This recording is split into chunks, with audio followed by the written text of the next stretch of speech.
Hi guys, welcome to Flex TV. My name is Hope and I will be answering all of your storage related questions. Jordan wants to know, how often are storage unit prices adjusted?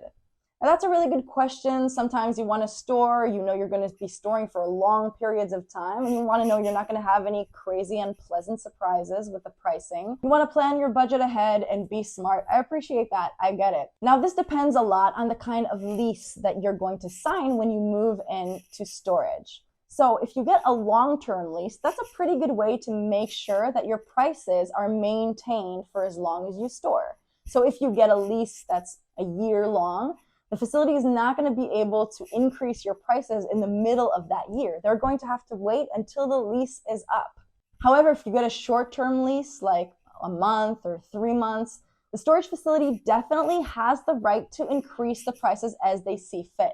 Now, this depends on seasonality. It depends on the market in general. A lot of times this will depend on property tax and all kinds of different considerations. So if you want to keep your price for a long period of time, the best thing to do is really to go into a longer lease ahead of time and make sure you lock in that price for a long period. So in short, Jordan, each facility is different. Definitely facilities can adjust their prices on a seasonal and even monthly basis. However, if you cover yourself ahead of time with a long-term lease, they're not going to be able to increase your prices without asking you.